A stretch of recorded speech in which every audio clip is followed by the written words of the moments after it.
Hello प्यारे बच्चों, कैसे हो आप सब। आई होप आप सब अच्छे होंगे, आपकी फैमिली में भी सब लोग अच्छे होंगे। मोस्ट इंपोर्टेंट आज का वीडियो होने वाला है बिकॉज आज मैं आपको बी फार्मा के बाद करियर स्कोप्स बताने वाली हूँ कि कितने सारे करियर स्कोप्स हैं। जो लोग ये बोलते हैं कि बी फार्मा के बाद जीवन बर्बाद हो गया, बी फार्मा मत करना, बी फार्मा करके करियर फ्लॉप हो जाएगा, ऐसा वैसा, उन लोगों के लिए आज का ये वीडियो एक जवाब है। उन लोगों के लिए आज का वीडियो सारे क्वेश्चन के आंसर देने वाला है। ठीक है, तो कॉपी पेन लेके बैठ जाओ। आज मैं इतने सारे करियर स्कोप आपको बताने वाली हूँ जो कि आपको इंटरेस्टिंग भी लगेंगे और आप खुद से रिलेट भी कर पाओगे कि हाँ भाई ये करियर स्कोप मेरे लिए बढ़िया है, इस फील्ड में मैं जा सकता हूँ। सबसे पहले तो स्वागत है आप सभी का हमारे इस यूट्यूब चैनल बीएसपी फार्मेसी पे। मैं साक्षी राजपूत इसी तरीके की इंफॉर्मेटिव वीडियोस आप लोगों के लिए लेके आती रहती हूँ, तो वीडियो को लास्ट तक देखिएगा। बहुत इंपॉर्टेंट है आज का वीडियो उन स्टूडेंट्स के लिए भी जो कि फार्मेसी में एडमिशन लेने का सोच रहे हैं। लेने से पहले वो यही सोचते हैं कि भाई मैं फार्मेसी के बाद कर क्या सकता हूँ। सेकंड, वो स्टूडेंट जो कि अभी बी फार्मा कर रहे हैं, तो उन लोगों को भी पता होना चाहिए कि जैसे ही कंप्लीट हो जाएगी फार्मेसी मेरी, तो मुझे किस सेक्टर में जाना है। और तीसरे, वो लोग जो कि फार्मेसी कर चुके हैं, तो आप लोग तो मैदान में हो, आप लोगों को तो जंग लड़नी ही है, तो आप लोगों को पता होना चाहिए कि कौन सा हथियार आपके लिए बेस्ट रहेगा। चलिए जी, ठीक है। तो इंपॉर्टेंट है, बहुत इंपॉर्टेंट, मतलब मेरे कहने का मतलब है कि मोस्ट इंपॉर्टेंट वीडियो है, सबको शेयर कर देना बहुत ज्यादा जरूरी है। ठीक है, career scope after B pharmacy. तो यहाँ पे मैंने करियर स्कोप्स को 3 पार्ट में डिवाइड किया है। फार्मेसी बी फार्म के बाद आप किन किन करियर स्कोप को चूज कर सकते हैं। डी फार्मा वाले भी खुद से कोरिलेट करके इस वीडियो को देख सकते हैं, बिकॉज आप लोगों के लिए कहीं ना कहीं कुछ रेस्ट्रिक्शंस हो सकती हैं, लेकिन सारे फील्ड्स जो हैं वो आपके लिए भी यहाँ पे हैं। ठीक है, तो जो जहां पे आप अप्लाई सीधा डायरेक्ट नहीं कर सकते उसके लिए मैं आपको बता दूंगी बी फार्म कैंडिडेट। लेकिन बी फार्म कैंडिडेट्स के लिए ही मस्ट ये वीडियो है, आप लोग हर एक करियर स्कोप चूज कर सकते हो। ठीक है, तो यहाँ पे मैंने इसको 3 पार्ट में डिवाइड किया है। सबसे पहले अगर मैं इंडिया की बात करूं तो किसको प्रेफरेंस दी जाती है, गवर्नमेंट जॉब को प्रेफरेंस दी जाती है। और गवर्नमेंट जॉब में अगर कोई बंदा चला गया, चाहे वो उसके पेरेंट्स हो, चाहे वो बंदा खुद भी हो, तो वो सेफ महसूस करता है, अगर मैं इंडिया की बात करूं। सेकंड आ जाती है आपकी फार्मास्यूटिकल इंडस्ट्री, जो कि सबसे बड़ा सेक्टर है गवर्नमेंट जॉब के बाद फार्मेसी फील्ड में। थर्ड आ जाता है सेल्स एंड डिस्ट्रीब्यूटिंग या फिर सेल्स एंड मार्केटिंग भी इसको बोल सकते हैं। इनको क्लासिफाई मैंने किया है। सबसे पहले अगर हम बात करें गवर्नमेंट जॉब की, तो एक जो जॉब है जो कि बहुत ही रेपुटेटेड है किसी भी बंदे के लिए, वो है ड्रग इंस्पेक्टर। कुछ स्टूडेंट तो ऐसे होते हैं जो कि ड्रग इंस्पेक्टर बनने के लिए ही फार्मेसी में एडमिशन लेते हैं और बी फार्मेसी करते हैं। मेरे काफी स्टूडेंट्स ऐसे हैं जो कि बोलते हैं कि मैम सिर्फ मुझे ड्रग इंस्पेक्टर बनना था, इसलिए मैंने बी फार्मेसी को चूज किया, ना कि मुझे बी फार्मेसी को चूज करके ये डिसाइड करना है कि मुझे बनना क्या है अपने लाइफ में। तो ऐसे ऐसे भी स्टूडेंट्स हैं। अब बात कर लेते हैं वैकेंसीज की। तो ड्रग इंस्पेक्टर की वैकेंसीज 1 साल 2 साल में ऑल ओवर इंडिया में कहीं ना कहीं आती ही रहती हैं, तो आप इसके लिए अप्लाई कर सकते हैं और ड्रग इंस्पेक्टर बन सकते हैं। ड्रग इंस्पेक्टर का काम क्या होता है, जैसे कि कोई काला धंधा कर रहा है, दवाइयों के लेके काला बाजारी कर रहा है, या फिर जो मेडिकल स्टोर खोल के बैठा है, फार्मास्यूटिकल इंडस्ट्री खोल के बैठा है, वहां पे सही से जो मेडिसिन है वो प्रिपेयर नहीं किए जा रहे, केमिकल्स जो है वो आर्टिफिशियल है या फिर मिलावट है, तो ये सारी चीजें जो चेक करता है वो एक ड्रग इंस्पेक्टर करता है। रेड वगैरह डालने का काम भी ड्रग इंस्पेक्टर करता है। मेडिकल स्टोर पे जो फैसिलिटीज अवेलेबल होनी चाहिए, रेफ्रिजरेटर होना चाहिए, सिस्टम होना चाहिए, एसी होना चाहिए, अगर वो सारी चीजें नहीं है या फिर मेडिसिन एक्सपायरी हो गई है, मेडिसिन के ऊपर धूल है, रैक्स उतने अवेलेबल नहीं है जितने की होने चाहिए, एक्सपायरी डेट का रैक अलग से अवेलेबल नहीं है, तो वो उस केस में भी वहां पे उस पर कार्रवाई कर सकता है। ये अधिकार होता है ड्रग इंस्पेक्टर का। ठीक है जी। सेकंड आ जाता है फार्मासिस्ट। फार्मासिस्ट का काम क्या होता है, जहां भी हॉस्पिटल होगा, चाहे वो गवर्नमेंट सेक्टर हो, प्राइवेट सेक्टर हो, कोई भी सेक्टर हो, जहां भी हॉस्पिटल होगा, जहां पे भी एक एमबीबीएस डॉक्टर बैठा होगा या फिर एएनएम जीएनएम वाला बंदे बैठे होंगे, वहां पे मतलब अगर इलाज हो रहा है तो दवाइयां तो डिस्ट्रीब्यूट होंगी, और दवाइयां अगर वितरण करवानी है तो उसके लिए जरूरत है फार्मासिस्ट की। तो गवर्नमेंट फार्मासिस्ट हर एक सेक्टर में होता है, जितने भी गवर्नमेंट हॉस्पिटल्स हैं वहां पे एज अ गवर्नमेंट फार्मासिस्ट भी काम कर सकते हैं। इसकी वैकेंसीज आती रहती हैं, महीने दर महीने गवर्नमेंट फार्मासिस्ट की वैकेंसीज आती रहती हैं, स्टेट बाय स्टेट।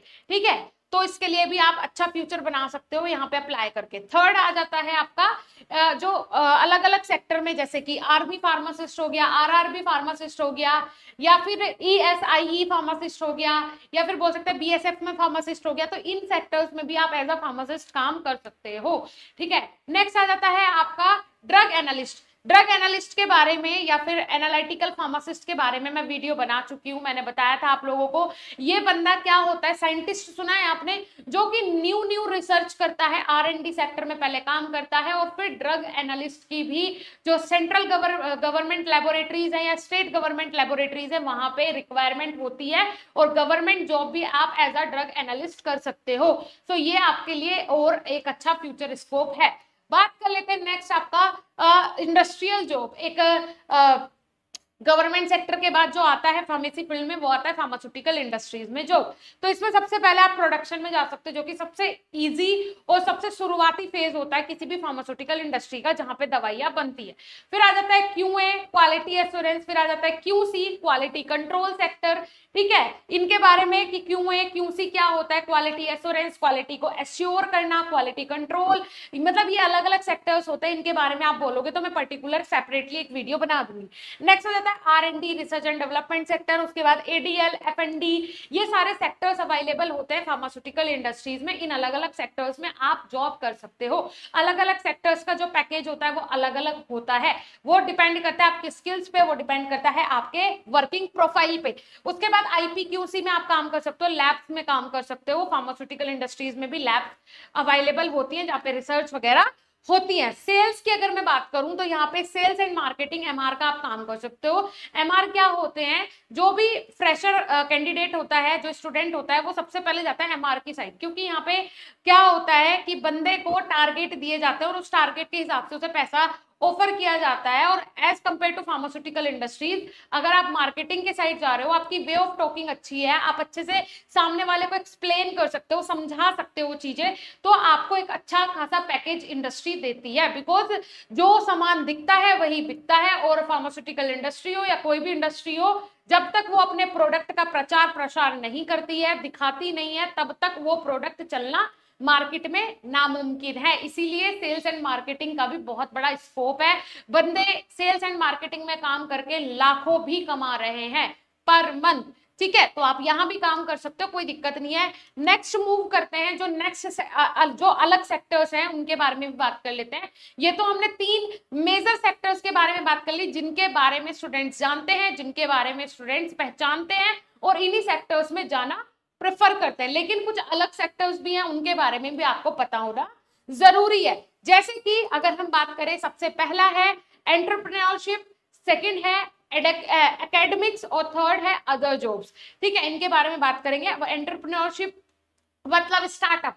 अगर आप कोई अपना स्टार्टअप करना चाहते हैं, अगर आप बिजनेसमैन बनना चाहते हैं, तो उसके लिए आप किस कैटेगरी में आएंगे, एंटरप्रेन्योरशिप की कैटेगरी में आएंगे।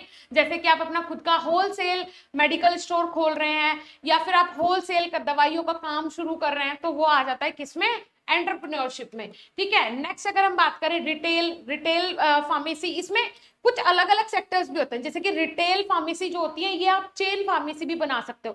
पर्टिकुलर जैसे फॉर एग्जांपल BSP फार्मेसी के नाम से मैंने कोई फार्मेसी स्टार्ट की है, ठीक है, तो अब मुझे इसकी चेन बनानी है, फ्रेंचाइजीज देनी है। आपने देखा है ना, अपोलो फार्मेसी है ना, उसके अलावा बहुत सारी ऐसी फार्मेसी की चेन्स बनी हुई है जो कि अलग अलग जगह पे खुली होती है, अलग अलग स्टेट में, अलग अलग शहर में इनकी चेन्स होती हैं, इनकी फ्रेंचाइजीज होती हैं, उसके हिसाब से ही ये चलती हैं। जैसे कि आपने देखा है स्टार्टअप MBA चाय वाला है, या फिर चाय सुट्टा बार है, इतने सारे स्टार्टअप्स इन्होंने खोल दिए हैं ऑल ओवर इंडिया में। तो ये क्या है, ये स्टार्टअप्स हैं। इसी तरीके से आप अपना भी दिमाग लगा के स्टार्टअप्स बना सकते हैं, चेन फार्मेसी क्रिएट कर सकते हैं। गवर्नमेंट भी बहुत ज्यादा सपोर्ट कर रहा है चेन फार्मेसी वगैरह को, तो आप चेन फार्मेसी की साइड भी जा सकते हो। अच्छा स्कोप है, अच्छा आप यहां से अर्न कर सकते हो, लेकिन जरूरत है दिमाग की, क्योंकि बिजनेस बिना दिमाग के हो ही नहीं सकता है। उसके बाद बात कर लेते हैं मैन्युफैक्चरिंग। अगर आप अपना खुद का मैन्युफैक्चरिंग प्लांट बनाना चाहते हो, खुद का छोटा सा स्टार्टअप करके मैन्युफैक्चरिंग यूनिट डालना चाहते हो, तो आप डाल सकते हो। एक B.Pharm कैंडिडेट को ये जो अथॉरिटी है वो होती है। ठीक है जी, चलिए एकेडमिक्स की बात करते हैं। मतलब आप किसी भी इंस्टीट्यूट या कॉलेज में जाके एज अ लेक्चरर काम कर सकते हैं, एज अ असिस्टेंट प्रोफेसर काम कर सकते हैं, एज अ प्रोफेसर काम कर सकते हैं। ठीक है जी, ये भी एक काफी अच्छा करियर स्कोप है। लेकिन यहाँ पे अगर आपने अपना अच्छा फ्यूचर बनाना है, तो उसके लिए अपने हायर स्टडीज की तरफ जाना पड़ेगा। बी फार्म करके ऑफकोर्स आप डी फार्म कॉलेज में पढ़ा सकते हो, लेकिन अगर आप एम फार्म कर लेते हो तो आप बी फार्म कॉलेज में, अगर आप पीएचडी कर लेते हो तो आप प्रिंसिपल भी बन सकते हैं। ठीक है जी, चलिए उसके बाद अदर जॉब्स की बात कर लेते हैं। तो पहला आ जाता है क्लिनिकल रिसर्च, जैसे कि जो ये वैक्सीन वगैरह बनती हैं, न्यू ड्रग्स की रिसर्च होती है, तो वो होता है क्लिनिकल रिसर्च। वहां पे भी एज अ फार्मासिस्ट आप काम कर सकते हैं। ये गवर्नमेंट और प्राइवेट दोनों ही तरीके से अवेलेबल होता है। उसके बाद फार्माकोविजिलेंस, जैसे कि फार्माकोविजिलेंस एक सेक्टर होता है हर एक फार्मास्यूटिकल इंडस्ट्री के अंदर। काफी अच्छा करियर स्कोप आप यहाँ बना सकते हैं, बहुत बढ़िया सेक्टर है, बहुत ही ब्रॉड सेक्टर है। इस सेक्टर के अंदर ज्यादातर स्टूडेंट्स को इसके बारे में नहीं पता होता है, जैसे कि कोई ड्रग है उसका साइड इफेक्ट आ रहा है, एडवर्स इफेक्ट वो ड्रग दे रही है, तो जब उस पर रिसर्च होती है, काम होता है, तो वो सेक्टर बोला जाता है फार्माकोविजिलेंस। ठीक है जी, चलिए उसके बाद मेडिकल राइटर। मेडिकल राइटर्स कौन होते हैं, जैसे कि जब मेडिकल के बारे में या फिर मेडिसिन के बारे में कुछ लिखा जाता है तो वहां पे एमबीबीएस के जो स्टूडेंट्स हैं वो भी आते हैं। एज अ फार्मासिस्ट एक बी फार्म का कैंडिडेट भी वहां जा सकता है और अपने ओपिनियन लिख सकता है। अब तो इसमें मेडिकल राइटर के बहुत सारे मतलब स्कोप्स हैं, जैसे कि आप गूगल पे भी सर्च करते हो, फॉर एग्जांपल आपने कोई भी मेडिसिन पैरासिटामोल ली, उसके बारे में डाला तो आपको एक पूरा ओवरव्यू मिल जाता है। तो वो अलग अलग आर्टिकल्स होते हैं, वो अलग अलग ब्लॉग्स होते हैं, तो वहां भी आप अपना अच्छा फ्यूचर बना सकते हो। ठीक है जी, चलिए नेक्स्ट आ जाता है ऑनलाइन फार्मेसी। ऑनलाइन फार्मेसी जितनी भी अवेलेबल हैं हमारे यहाँ इंडिया में, ऑनलाइन फार्मेसी चैन, जैसे कि आप 1 mg पे कोई भी ड्रग जो ऑर्डर करते हो अपनी प्रिस्क्रिप्शन डाल के, तो वो आपके घर पे आ जाता है। वो क्या है, वो ऑनलाइन फार्मेसी है। तो वहां पे भी आप अच्छा करियर बना सकते हो, बहुत सारे फार्मासिस्ट की वहां पे रिक्वायरमेंट होती है, तो वहां पे भी आप अप्लाई कर सकते हो।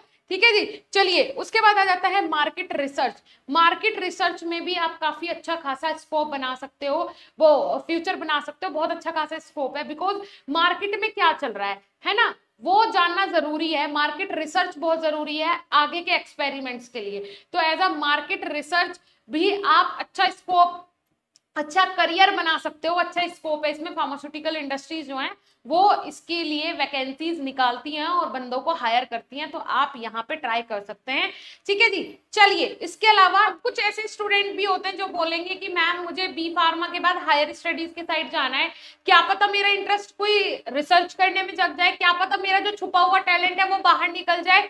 तो उसके लिए भी आपके पास ऑप्शंस होते हैं। अगर आपने जॉब नहीं करना तो आप हायर स्टडीज के साइड जा सकते हैं। अगर आप हायर स्टडीज के साथ जाते हैं और 2 साल अपने और इन्वेस्ट करते हैं तो आपके लिए और भी करियर ऑप्शंस खुल जाते हैं। जैसे कि अगर हम बात करें हायर स्टडीज की, तो आफ्टर बी फार्म आप सबसे पहले एम फार्म कर सकते हो, सेकेंडली आप एमबीए कर सकते हो, थर्ड आप पीएचडी कर सकते हो। कुछ इंस्टीट्यूट, कुछ कॉलेजेस ऐसे हैं, यूनिवर्सिटीज ऐसे हैं जो कि डायरेक्टली बी फार्म के बाद पीएचडी करवा रहे हैं। जैसे कि पीसीआई का न्यू इंस्ट्रक्शन हमें देखने को मिला था, यूजीसी का न्यू इंस्ट्रक्शन मिला था कि डायरेक्टली आप ग्रेजुएशन के बाद पीएचडी कर सकते हैं, लेकिन उसके लिए कुछ क्राइटेरियाज होते हैं। ऑन एवरेज आपके 75% के अबाव होने चाहिए हर एक सेमेस्टर में। साथ ही साथ इसके लिए कुछ और क्राइटेरियाज हैं, वो आप जाके मेरी जो वीडियो बनी हुई है इसके लिए वो आप देख सकते हो। अब बात कर लेते हैं जो 90% स्टूडेंट करना चाहते हैं और करते हैं बी फार्म के बाद, वो है एम फार्म।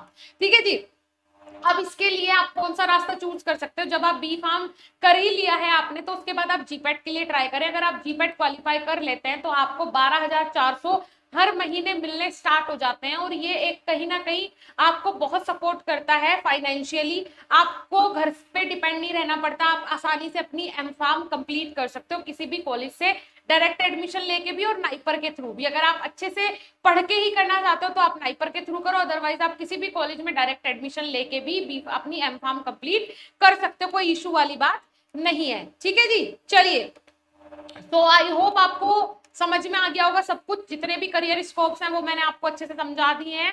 अगर आप बी फार्मा की कंप्लीट स्टडी करना चाहते हो तो उसके लिए आप हमारी ऐप विजिट कर सकते हो, बीएसपी फार्मेसी ऑफिशियल, जहां पे हम आपको कंप्लीट स्टडी करवाते हैं बी फार्म की। और आप ये नोट्स भी देख सकते हो, ये नोट्स हम आपके घर पे अपने कोर्सेज के अंदर फ्री ऑफ कॉस्ट डिलीवर करवाते हैं।